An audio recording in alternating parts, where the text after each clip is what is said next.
Перед тем, как бортик выплетать, внутреннюю крышечку обязательно я устанавливаю на самом коробе и проверяю, четко ли все у меня по размерам. Бывает такое, что не получилась крышечка. И тогда мы все что делаем? Все переплетаем, потому что короб на заказ. А если у кого-то нервов не хватит, то можете вообще все выкинуть и ее не плести. Шутка. Все, у меня здесь все устраивает, все хорошо получилось. Видите, аккуратненько все. Люблю такие моменты. Перед тем, как приступить уже непосредственно к уплетанию самого внутреннего бортика на крышке, нам нужно произвести самый последний замер. По внутренней части, по длинной стороне, да, я же крышку свою плела, вот виточки делала по длинной стороне. Вот. Мне нужно замерить расстояние. У меня оно 37,5 сантиметров.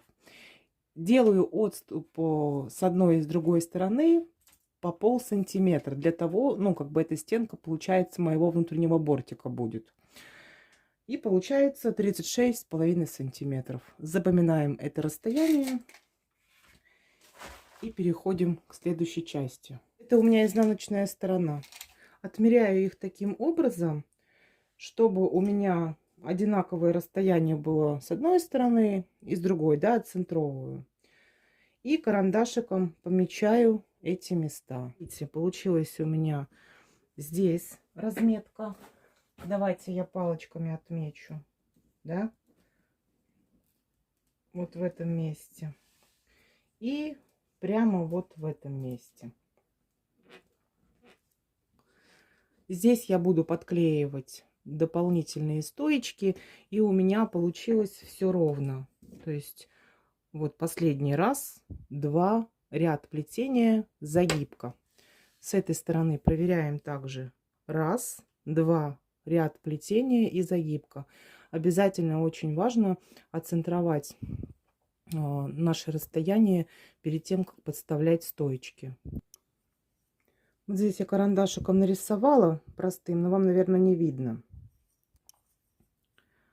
Вот у меня метка. Потом веду ровно. Вот метка. Дальше веду. Вот метка. Дальше веду. И здесь получается, вот ставлю меточку аккуратно карандашиком, если что, можно будет и стирательной резинкой стереть. Но мы сюда будем стойку подклеивать. Это будет здесь, в этом месте, у нас угловая стойка. И точно так же проделываем с другой стороны и вот в этих 2 углах. Все-таки я такая щепетильная, еще раз решила вам показать. Смотрите, не сбейтесь. Если у вас меточка стоит здесь, да, видите, если вы до следующей стойки ведете, то у вас, получается, метка уже будет вот здесь. Спускаетесь и снова на стойках. Поднимаетесь и уже на рабочей части трубочки. Снова спускаетесь. Что это очень важно.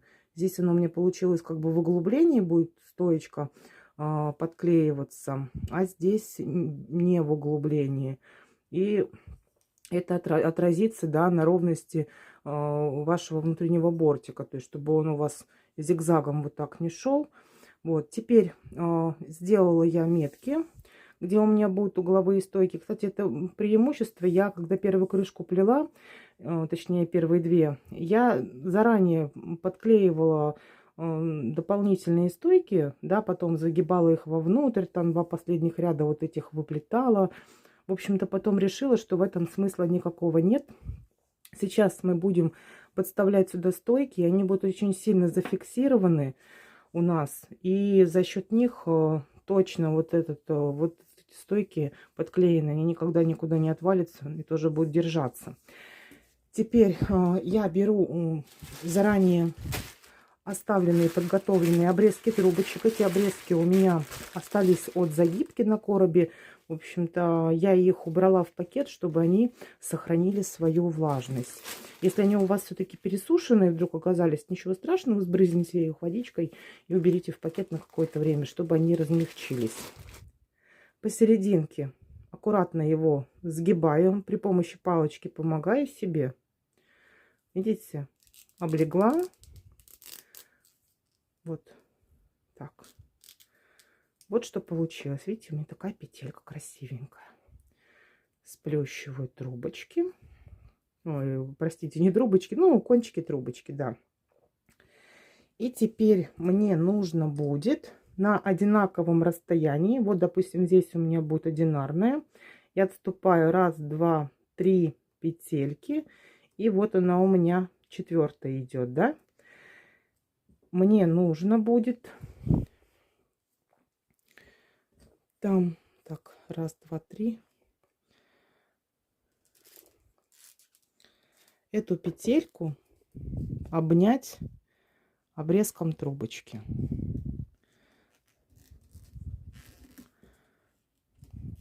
Аккуратно все это делаю. Так, раз. И подтянула. Вот что получилось. Видите? Переворачиваю, показываю, что с другой стороны. Такая красота получается. Смысл теперь такой, чтобы на одинаковом расстоянии друг от друга нам вот таких вот петелек наделать до следующей угловой стойки, чтобы они на одинаковом расстоянии получились. Все, делаем здесь то же самое и здесь. Закрепила все обрезки трубочек, как и показывала, по периметру с одной и с другой стороны. Сейчас покажу, что получилось. Вот. Так, переверну. Так, ну тут по ходу плетения все выправится. И смотрите, с торцов я трубочки проклеивала клеем. Брала также обрезки трубочек и подклеивала их со стороны скрутки.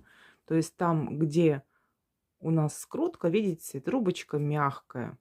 Я ее примерно вот в этой части сгибала, подрезала. С этой стороны промазывала клеем, ну и приклеивала. Я думаю, что здесь все понятно, вы сами разберетесь. Да, проклеивала примерно на одном и том же расстоянии. Хвостики я обрезала, чтобы трубочки не сильно утяжеленные были. Ну и дала время подсохнуть, клея схватиться. Вот угловые стойки ровненько выставила. Здесь все понятно. Что хотелось бы прокомментировать. Расстояние может у меня, получается, делала через 3 заворота за 4-й. Можно расстояние выбрать абсолютно любое. Я, когда первый раз крышечку плела, оплетала сначала вот таким образом стойки. То есть я их чаще подставляла, проплела, и, честно признаться, мне этот момент не понравился. Вот, и я потом все расплела и оплетала уже каждую, получается, по отдельности. Стоечку, хвостик. Ну, здесь вы сами вольны поступать, как вам удобнее, потому что крышка на самом деле только в начальной стадии моей наработки, но мне очень все нравится, очень удобно все. В том плане, что я уверена на 100%, что крышка четко встанет по периметру моего короба. И я четко знаю, что будут соблюдены все внутренние размеры моего внутреннего бортика. Ну и сейчас самое главное, последние штрихи. Если вы обратите внимание, вот в этом месте я подклеила 2 хвостика и заострила их. Я их как бы уже подготовила к наращиванию рабочих трубочек и с этих стоек, ну, в удобном мне месте. И начну уже плетение двойной веревочки. Рабочие трубочки, хвостики я подрезала, ну и, конечно же, обязательно прокапывала клеем. Бывает, вы задаете вопросы, а вы трубочки при наращивании прокапываете клеем. Конечно же, я это делаю, но как бы это манипуляция по умолчанию. Также я установила небольшое утяжеление на крышку, чтобы стойки четко фиксировать на нужном мне натяжении, в нужной мне позиции, потому что, как вы видите, да, они в разные стороны уложены. И сейчас я наращиваю рабочие трубочки. Но здесь особо заострять внимание на выплетании вот этих рядов двойной веревочки я не буду. Покажу вам начало и уже конец практически данного выплетания данного бортика. Вот, нарастила рабочие трубочки, вывожу их за стойками.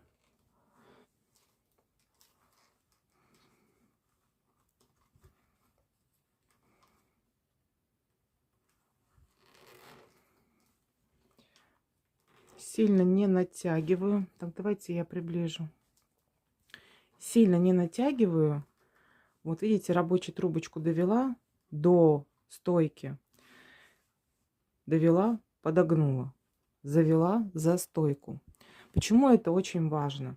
Если вы будете перетягивать ваше плетение, то тогда ваши стойки все уйдут вовнутрь. То есть у вас получится вот такая примерно, ну не прямо будут стенки, а вот таким образом располагаться. Нам этого не нужно. Здесь все четко, все учтено. Поэтому стараемся не зажимать плетение. Да вообще, когда вы любое изделие плетете, да, не зажимайте его. Оно должно быть плотным, но не сжатым. Опять завела, немножко примяла рабочую трубочку, до стойки довела, предварительно ее выставив, и завожу. Все. Но это я так показываю схематически. Можно, конечно, этого не делать. Здесь немножко пальчиком нужно примять. И теперь смотрите. Так, завела и уложила. Держу. Завела, уложила. Вот дошла до угловой стойки и вот стараюсь уже проплетенные свои стоечки все сразу немножко на себя сдвинуть, выровнять их. Довела до угловой, и здесь очень-очень важно вот именно на угловых стойках всегда при выплетании внутренних бортиков, там в коробах на угловых стойках, эти угловые стойки выставить четко. Если мы немножко их перетянем, они потянут все вот эти стойки предыдущие, понимаете? Если мы начнем ее выправлять, то где-то у нас начнется смещение. Поэтому мы сразу здесь все поправили, довели, выставили нашу угловую, зафиксировали ее, и можно вот немножечко ноготочком внутри промять и плавненько довести до следующей стойки. Здесь у меня получилась такая ситуация. Я вам говорила, что буду оплетать вот каждую одинарную, но вот именно в этом случае, да, у меня вот эта одна стойка, она будет как бы одинарная, чтобы расстояние выловить у меня между стойками. И здесь у меня уже момент будет присутствовать наращивание. Опять фиксирую угловую. Эти между собой немножко сминаю.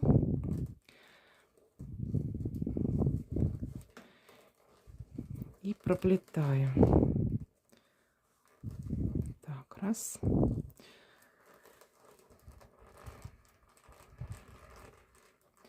Для чего я стала оплетать одинарную? У меня сейчас появится возможность.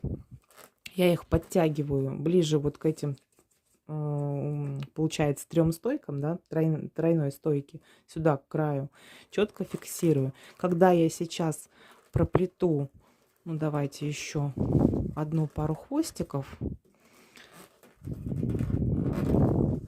я устанавливаю пальчик между этими хвостиками и прям их хорошо подтягиваю.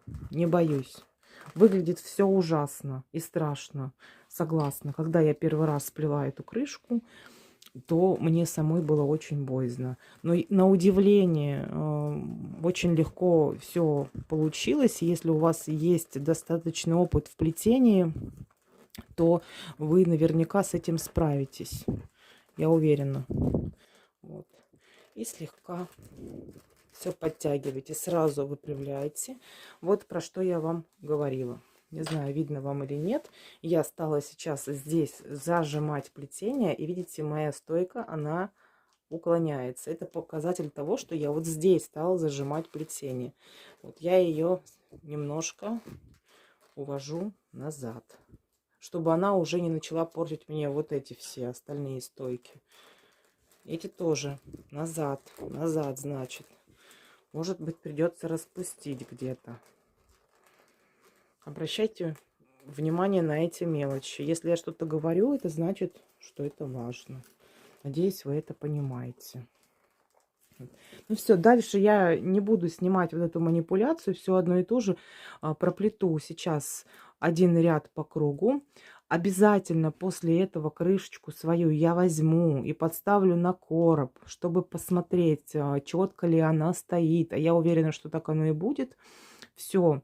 После этого мы с вами после 2 рядов выплетания двойной веревочки встретимся, и я покажу, что делать дальше.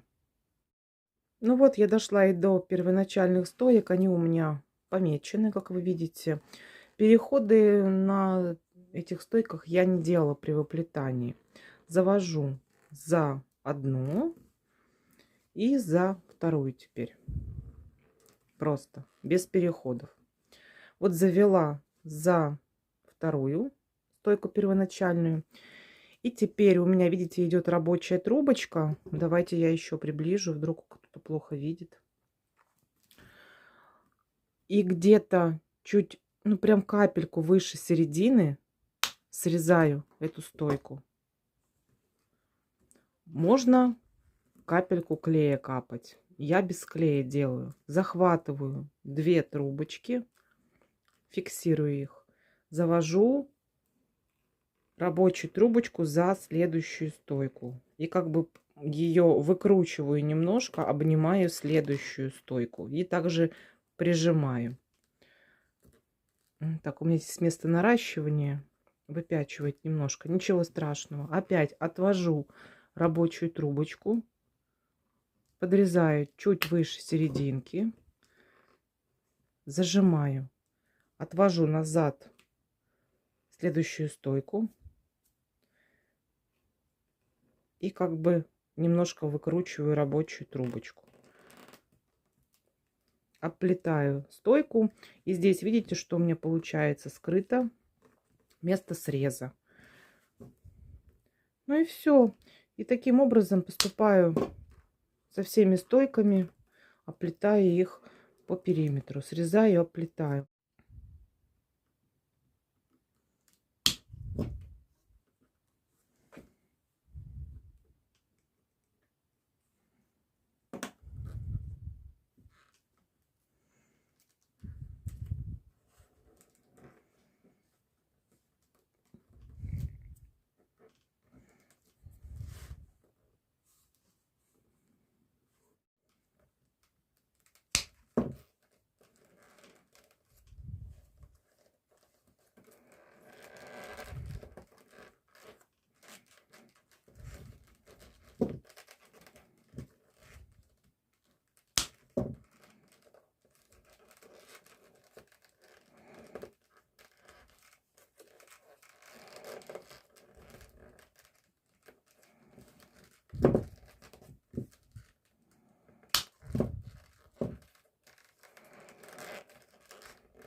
Доплетаю последние стойки. Ой, забыла срезать.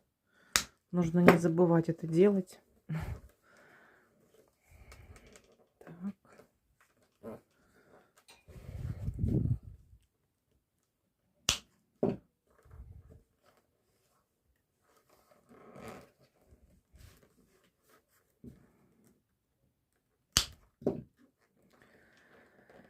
И вот у меня осталась последняя стоечка. Рабочую трубочку завожу. Смотрите, Эту так и оставляю. Вот, которую уже завела, обняла крайнюю стойку, которую уже подрезала. Я ее увожу вниз. Эту завожу за стойку, которую мне сейчас тоже нужно будет подрезать. Но перед этим я аккуратно проделываю пространство, чтобы протянуть в это пространство мою рабочую трубочку. Вот. Таким образом. Теперь я делаю сразу срезик и подтягиваю. Все хорошо. Эту и эту. Обе. Очень хорошо вниз тяну. Прям подтягиваю. Не боюсь. Ну, главное не пережать здесь плетение, конечно, в меру. Ну и все. Затем чикаю вдоль плетения. Чик-чик.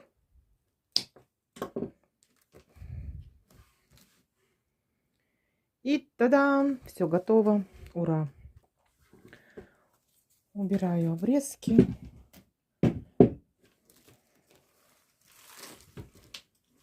Крышечка готова. Вид сверху. Такие шовчики у нас получились. Вот. Где мы обрезки вставляли. Все очень аккуратно выглядит. Вид сбоку.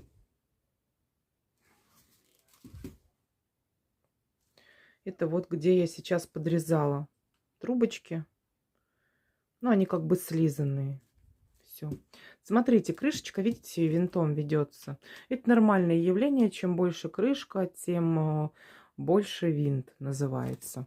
Ничего в этом страшного нет. Когда я ее, видите, кладу в таком положении или в таком, она выпрямляется. И после того, как я ее прогрунтую, высушу на изделие. То есть я крышечку положу на изделие. Но предварительно продену какую-нибудь ткань, чтобы здесь ничего не слипалось.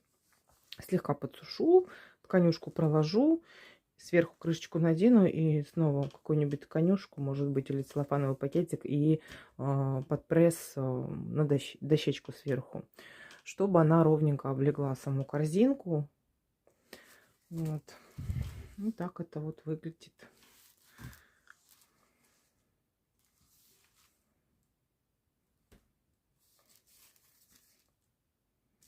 Не забывайте, что стойки у меня были влажноватые, как и сами рабочие трубочки. Но, может быть, не такими влажными, как рабочие трубочки, но не пересушенные. В общем, то, что получилось, то получилось. Сейчас я выпрямлять, конечно, ее выгибать не буду. Я иной раз, ну, когда ее прогрунтую, пролакирую, немножко выгибаю в противоположную сторону, чтобы она встала у меня на место. Сейчас я этого делать не буду, потому что нужно в первую очередь прогрунтовать, может быть, составом клей плюс вода или лак плюс вода, вот этот весь бортик. Очень тщательно промазываю, прям не жалею. Потом, конечно, излишечки все я убираю, смотрю, чтобы не было потеков с лицевой стороны. И, в принципе, крышка готова. Сейчас покажу вам, как она выглядит на коробе.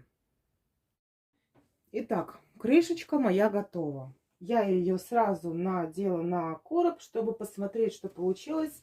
Когда заканчиваешь плетение крышки, всегда есть переживание, а что-то вдруг не так, и она вот не подойдет. С этой крышкой главное преимущество этой крышки, что такого у вас не случится. Если вы четко сплетете по размерам прямоугольное дно, да, ну и плюс загибка у вас будет ровная по размеру, то просто невозможно не попасть четко, как говорится, в нужные рамки. Также очень приятно радует то, что крышка на форме, я сейчас не сильно буду ее трогать, она же не прогрунтована, то, что крышка очень четко фиксирована на коробе, видите? В то же время она не зажата. Внутренний бортик просто идеален. Идеальны внешние параметры. Ну, внешний вид, допустим, крышки меня тоже радует. Я преследовала эту цель. Хотела сделать что-то такое легкое. Материал расходуется, мне кажется, намного меньше, чем при выплетании крышки в классическом варианте, где мы также должны были плести прямоугольный. Прямоугольное дно с выводом боковых везде стоек, наращивание, выплетание дополнительных рядов, выплетание также внутреннего бортика, да. И самый главный еще момент, не то, что страх там не попасть в размер, но если руку набить, то можно все это сделать. Чуткие углы, вы заметили? Все просто. Это один восторг. Честно, я не хвалю там, не нахваливаю свое изделие. Вообще я к этому не очень склонна. Поэтому просто рада, что смогла поделиться с вами своей наработкой. Если вы попробуете сплести эту крышку, вы поймете, о чем я говорю. Все. На этом все эмоции, все слова я, можно сказать, сказала, самое главное. Ну, я буду благодарна, если что-то у вас возникнут какие-то наработки, да, что-то появится в дополнение к моему мастер-классу по выплетанию данной крышки. Пишите обязательно в комментарии, поделитесь своим опытом не только со мной, но и со всеми нами. Вот. Надеюсь, до скорых встреч и благодарю вас за просмотр. Пока-пока, дорогие друзья.